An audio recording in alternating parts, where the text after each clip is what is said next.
Hey everybody, welcome in WJLB AM 1230, 104.7 FM on the radio, as well as YouTube as well. Back up and kind of running here at the WJLB studios after, a week ago already, that crazy derecho. But hopefully everybody's staying safe out there and, we'll make it through together. But this is Of Notoriety with Phil Potempa. Phil Potempa is on assignment today. Of course, this is the podcast broadcast equivalent, tongue twister, of what you see in the Tribune, the Post-Tribune, Chicago Tribune, here on WJLB. From the ink to the airwaves. That's just getting more and more minted every time you say it, Tony. Yes, and of course, joined by that voice you hear, Luke Miiller. Luke, how's it going today? Doing well. I'm glad to be on and share some good news with people. Good news, and we could all use some good news, especially after this week and ongoing, of course. But we want to thank our sponsors first and foremost, don't we, Luke? Yep, we have Andy and Sue Arnold, People's Bank, and Theater at the Center to thank for sponsoring this program. They keep this program going for, going into its 10th year, 10th season, which is rare. Shows these days make it to a 10th season. Yeah, especially around here, but it's going strong. It's going strong. But today we're here, Luke, of course, to highlight Broadway in Chicago. It's all about Broadway in Chicago today. Of course, they do a great job keeping folks entertained there in the Chicago district. If you never took in a Broadway in Chicago show, maybe this show will help you ease that mind and jump you right into those seats there at all these beautiful theaters in Chicago. But they're kicking off their season. Luke and I, along with Phil, we attended it last Monday, their summer kickoff, or season kickoff. It was a ton of fun. It was the second year that we went. And it's just like you said, it's a summer kickoff. It's outdoors at the Millennium Park right there, that giant futuristic-looking band shell. And they go through with a song from every single show that not every single show, but probably well over half of the shows that they have lined up for their upcoming season that starts in September. So how many do we have there, Tony? Oh, geez. Looks like, ahead, we have about 13 shows that they showcased during the performance. It was about an hour and a half. The weather pretty much missed us, so it was a wonderful evening. And it was a great evening, a lot of different shows, and some returning ones, some new musicals, new highlights. Pretty much, not to be cliche, but a show for everyone. A show for everyone for sure. And I know last week on this program, we featured a clip from The Notebook. Phil was getting some interviews there right before the show actually kicked off. So we have some of those to show here on the program today. Now, it's going to be a little different here today on the program. We don't have a full capability just yet to run the clips onto how you would normally see them. But due to ingenuity, Luke, you thought about this, right? And he was here all morning figuring this out. Mm-hmm. And he figured out where we could play him right behind us here. So amateur IT investigator. So we could hopefully you could hear this if you're watching on YouTube or listening on the airwaves. We got it cranked up. What we got here first? What's the first clip we're going to see? We're going to start with Waitress, the famed musical. We're going to have a little 3-minute interview snippet here from Phil with the lead actress, and I'll let it take it away. All right.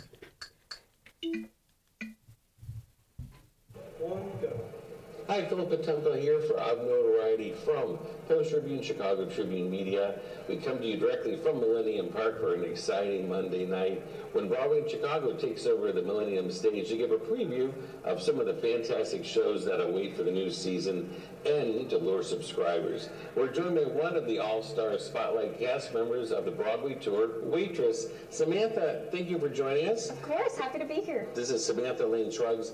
She is none other than not just the waitress, but Jenna the waitress, which is the lead character who struggles with so many things.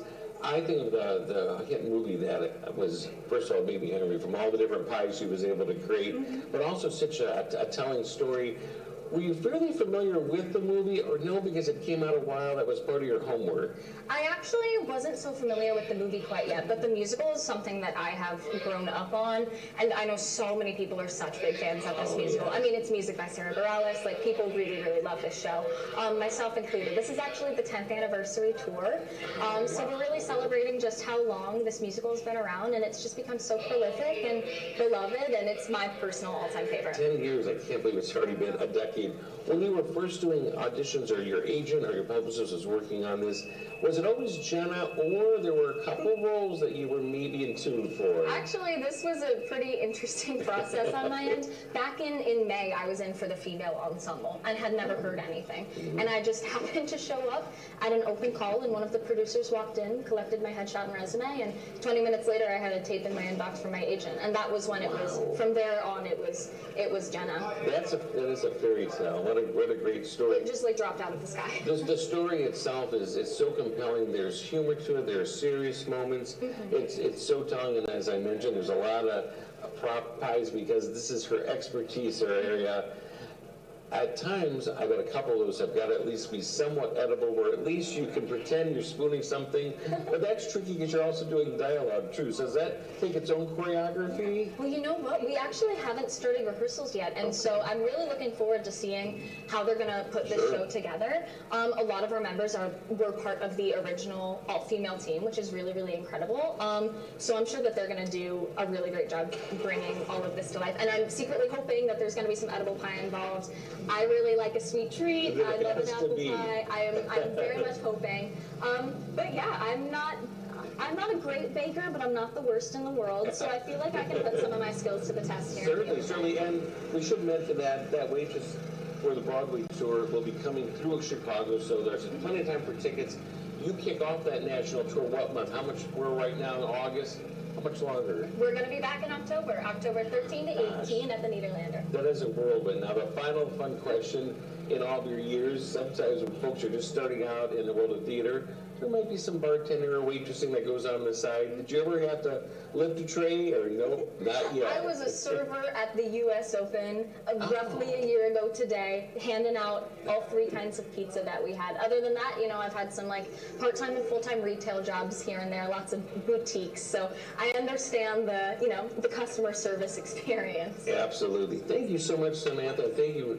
Enjoy your time here in the Windy City. We look forward to you being back in October. Waitress to Broadway music for the national tour.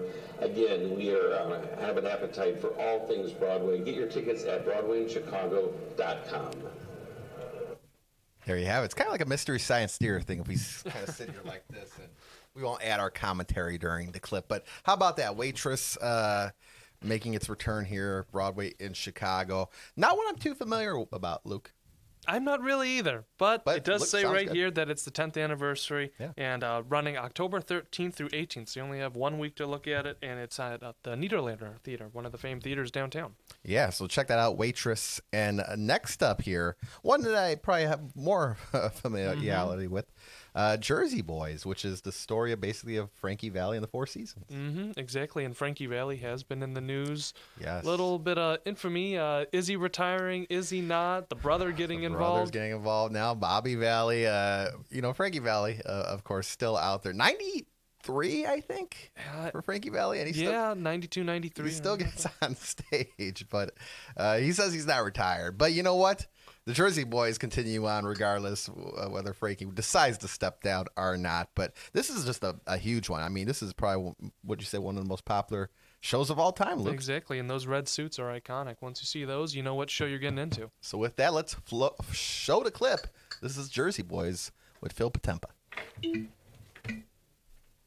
Give us your name and the role you play in Jersey Boys. Of course. My name is Kobe Oram, and I'm playing Frankie Valli. And this is Phil Potempa of Notoriety, Chicago Tribune Group Media. We're here with a fun tease and preview of Millennium Park Live. All the great concerts that are coming up that are going to tease the Broadway tours presented by Broadway in Chicago. Jersey Boys was a long-time standing favorite for at least a couple years here where it called home. Where do you call home for yourself? Home is St. George, Utah. Although I'm a New York-based actor now, so I'm there more than I am home. And then for this process, when did your agent, your manager, you first throw your hat in the ring to be a part of this national tour? How long ago was that? In 2022, I saw an audition for the cruise line, Norwegian Cruise Line's production of Jersey Boys. Very good. And I really wanted to throw my name in the hat because I had recently been told that, I might not be right for the part. It's just too high. Oh, is that what? And I said, you know what? that's a challenge. I accept. Very good. So I went and auditioned for that, and I booked it as a swing first and foremost, covering Frankie, and then onward and upward I went until I was playing Frankie Valli over and over and over again, pretty much nonstop for the last. Lead in the spotlight, portraying a living legend icon who is still out there doing some performance here and there, and that in itself is amazing. It's hard to pick a favorite musical scene or number. It's like picking a favorite child, I know, but It is. go ahead and give us at least one that you feel energized night after night because it just clicks and the rest takes over. Yeah, absolutely. My favorite moment in the show is when Bob Gaudio first meets the group. He watches me sing a song called Moody's Mood, which is a little jazzy take on I'm in the Mood for Love, something that Frankie wrote or put words to a saxophone solo to that song. And it's beautiful. I'm jumping up and down in my falsetto and my chest is just running all over the place. It's kind of a little show-off moment. But it's the moment that Bob Gaudio says, this is the voice I need to write for the rest of my life. And that just that gets me That going. synergy. I love it. I love that part. And then, of course, he sings Cry For Me, which is the first time you hear them sing together, and it's kismet. Excellent, very good. Last question. That chemistry is so key for, I know there's riffs that happen in the storyline, but for you and the other three, were you familiar with any other guys because you traveled in the same circles, other auditions, or nope, never met any of these guys until you were introduced? Of course. Well, over the years, having done it so many times recently, I was lucky enough that by the time this cast came out, I had already worked on this show with about 80% of them. So I'm very familiar, quite intimately familiar with a lot of them because we worked and lived together for months on end for each of them. But it's an interesting, like jigsaw puzzle of different people from different contracts that have all kind of come together for this one. Well, we're so glad to have you back in the Windy City, especially here for our one-night tease. We know it'll be phenomenal. We'll be seeing it from the audience with you live on stage.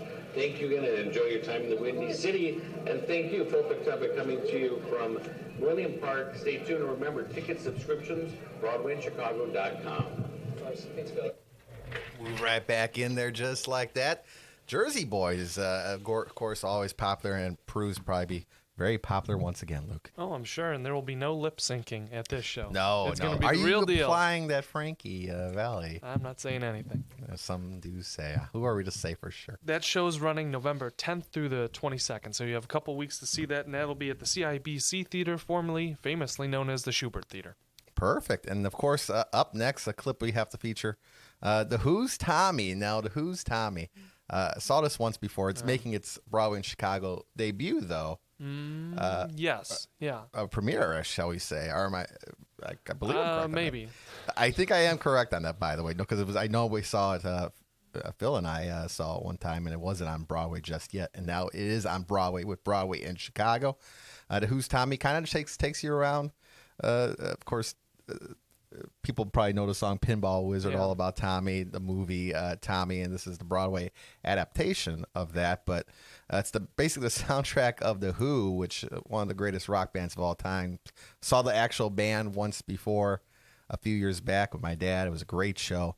And, those guys, of course, in their 80s. And I believe they had a final tour a few times already, but we'll see what happens next with The Who. But Tommy, a fan of The Who, Luke? I know a couple songs. I know Pinball Wizard. Like you said, that's probably the most famous song, and that was the young man that you're going to see being interviewed by Phil behind us on the TV. That was a song that he sang during the concert, and don't judge a book by its cover. He belted that out. He had quite the voice. Yeah, and of course, it's not just that. There's a lot of great songs here from The Who soundtrack throughout the decades. So with that, let's show the clip of The Who's Tommy with Phil Potempa.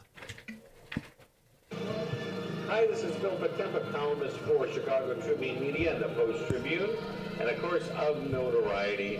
Here, coming to you from Millennium Park, where we're doing a preview of all the exciting Broadway in Chicago national tours that are headed this way to the Windy City. Right here with me, sharing a few minutes this afternoon of his busy schedule, Kyle is with The Who's Tommy. Give us a full introduction of your name and the character you play. Kyle McFalls. I play Cousin Kevin. Very good. And you really hail from what town? Where do you call home? I'm from Akron, Ohio. Akron, Ohio. Right outside Cleveland, home to LeBron. Home to LeBron, that's exactly right. And tell us, you first signed on with this tour. How long ago did that all happen? Oof, well, oh my God, good question. It's been so long. We just wrapped up rehearsals in New York about 2 weeks ago. I was cast, I believe, like 2 months ago, 2-3 months ago. Yeah, we had a long gap in between. And did you have some serious homework you had to crank out to cut up to date when your agent and your manager said, hey, let's throw your hat in the ring for this? Did you have to really kind of beef up, or no, you knew so much about the backstory already? Well, I've grown up a fan of The Who and the original album, but I never saw the musical before, so I had to definitely research that, learn about all that, but it was loads of fun. Oh, wonderful. Okay. Very good. Excellent. And were you always already earmarked for the role that you were cast in, or no, they had you up for a couple different roles? Originally, I was up for Tommy, and then they added on Cousin Kevin. And then, the day of the audition, they took Cousin Kevin off. And then added it back on after the audition. So it was a whole throwing back and forth. All right, and our final question here. What is the biggest misconception when you tell somebody you're out and about at a barbecue or out with friends, and they say, hey, what's your latest gig? What are you doing? You say, The Who's Tommy. What's the biggest misconception, or what do you always have to explain that you wish you could have a T-shirt put up with the answer to this question, because you get asked it so much? Well, everyone's like, oh, I've seen the movie, I've seen this and that. And I have to tell them it's different. Yes. It's not quite the movie. It's different. I love it. I think it's better. Very good. We can't wait to welcome you back and show your time here in the Windy City. Yes, thank you. We'll be seeing you tonight on the big stage. We'll be there front and center. Thank you so much, and thank you for our Broadway in Chicago interview. Remember, BroadwayInChicago.com for all your tickets and subscriptions. Synchronized fan holding right there. But yeah, that one's very exciting. I mean, again, if you love the music of The Who, and you said, as he mentioned there, a little different than the movie, of course, as all Broadway shows are. A lot of these are movies, right? So, our books as well. I mean, geez, maybe get it all of adapted to the stage, and besides a couple of them, yeah, pretty audience. much all of them are. Yeah. So, again, if you love that, you want to check out the live actors and actresses of Broadway in Chicago. But, we're going to show this last clip here. Oh, real quick. Oh. The Who's Tommy, that's running a couple weeks, February 16th through the 28th. So you have a few months to wait for that, and that's going to be at the Cadillac Palace Theater. Anticipation is building. And the last clip we have to feature here, Heathers, the musical. Mm-hmm. Yeah. Which is a kind of a classic show, of course. People are very familiar with that. So with that, let's go to the clip, Heathers, the musical.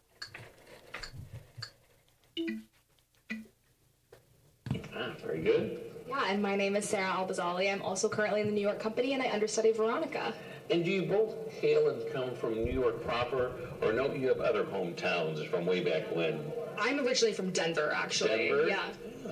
And I'm from Pennsylvania. Pennsylvania. Yeah, Lancaster County, Amish country. Now, for all these young folks that are out there, we talk about Heathers the musical, let us know with your characters, mean folk or nice folk? Are you mean or nice with your roles? Or do you get equal opportunity? I don't want to give too much away, because there may be some transitions and transformations, but nice. Nice enough, at least. Nice enough, yeah. Nice enough. I disagree. Don't listen to him. I am 100% nice all the time, completely, and that's not sarcasm. Very good. We love that. We love it. Have either of you, had you ever played croquet in your life before you got your prop set in your hand with your mallet and the wooden colored balls? I had played it once at a family reunion, and I didn't understand it very well. I think I was like 10. And I was so confused about, what's it called, the wicket? The little wicket, you got to get it through the wire wickets, yeah. Yeah, I didn't really want to do any of that. I just kind of wanted to hit it as hard as I could. And I very quickly got everything taken away from me. Yeah, exactly. Those are heavy. And Yes, you probably they shouldn't are. be hitting those balls as hard as you can the way I was. This is true. This is true. And of course, when you're on stage, you really have to kind of guide where they're going from A to B, right? I mean, luckily, I don't actually hit any real ones in the show.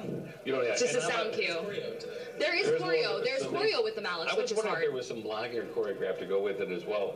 The folks that are, they're such diehard fans for the movie Heathers, there are a lot of things that are the classic scenes. Are there some tweaks and some changes where we've got it our own little touch here, but you're gonna love it. Some things that folks maybe will not realize and be a little surprised about. I mean, you get your classic, you get the 7-Eleven scene. Yep. I know that's like one of the most iconic scenes in the movie. You get the croquet scene. Yep. You get Heather Chandler's house, that iconic scene. I want to give away what happens there. But I think like the pep rally is new, right? Mm-hmm. Yeah. Do you wanna... Yeah, there's some. I think there's more a little bit of in the actual school. Like we have a teacher character that you see more. So there's like a pep rally. There's an assembly. But yeah, a lot of it's true. The vomit scene is also there. The party. Yeah. The classic "Lick It Up, Baby" is in it. But yeah. There's a And lot. were these the roles when you originally were going for it? Your agent, your publicist said, "Hey, throw your hat in the ring," or no? They had a couple different roles that you might have been going for at the beginning, or no? You were earmarked for the roles you got. Yeah. I got the role that I was in for originally. I did not. Really? I originally auditioned for Heather Chandler, actually, and I did a couple rounds of callbacks for that role.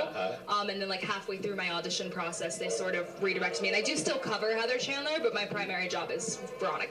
Very good. Yeah. And then just kind of a wrap-up question here. I know it's hard to pick a favorite scene or musical number, like picking a favorite job, but what is one night after night that there's a synergy there and you just love it, just energizes you, and you're just off and going every night? I would say Beautiful, the opening. There's a lot of energy to that, yeah. Devin, how about you? I honestly to Snowball. I think the opening number "Beautiful" is like one of the better opening numbers I've ever seen. Like in a show, it gives so much context in a show, and like a really great song. I also love. I'm a sucker for "Dead Girl Walking," which is this. I don't know if you're familiar, but it's a good song. The music is awesome, and the scene is just fun to do. So. And then a reminder tonight at our free concert, Millennium Park, they are going to see which number? 17. Excellent. Thank you so much for being here. And Thank you. Again, get a little bit of a rest up. We'll see you from center audience, center stage. Phil Potempa for ChicagoTribune.com.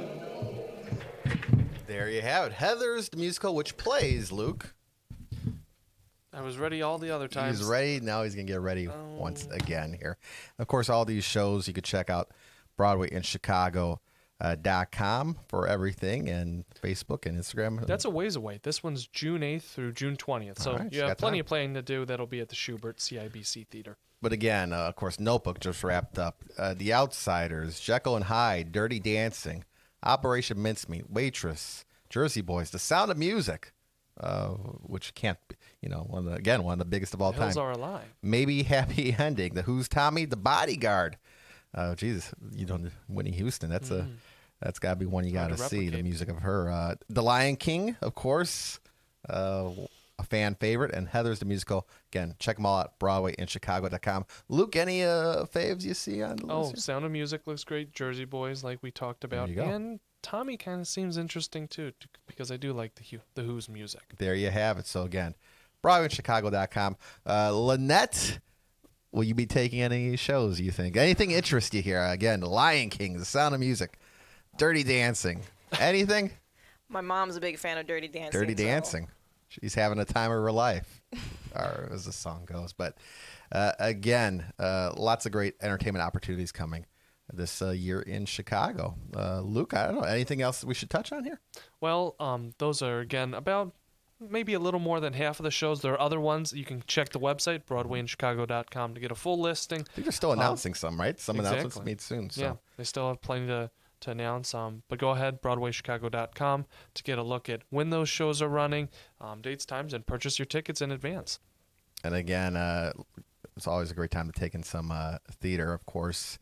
We have our great local theaters around here, and, we got to take advantage. I mean, we're right there here in us in Northwest Indiana, just a short drive away, 30 minutes or so. 45 minutes, and it's one of the, many would argue, the top theater, even rivaling New York for the best theater in the country and in the world. So make sure to capitalize on it with this great listing of shows. All right, with that, I believe we could wrap up here. Again, thanks for tuning in to Of Notoriety with Phil Potempa. Phil Potempa on assignment. Tony Panek, Luke Miiller here. Want to thank Lynette. Lynette, thank you so much. Keeping everything grounded here as, we still kind of work together and, stay safe out there. And kind of patch the wires back up, so to speak. There, Luke. Literally and metaphorically. There you go. So everybody stay safe out there. I'll let Luke remembers to sign off better than I do. So Luke, I'll let you have the final words here. May you have a great rest of your day, be it morning, afternoon, or evening, wherever your path may take you. There you go. Bye.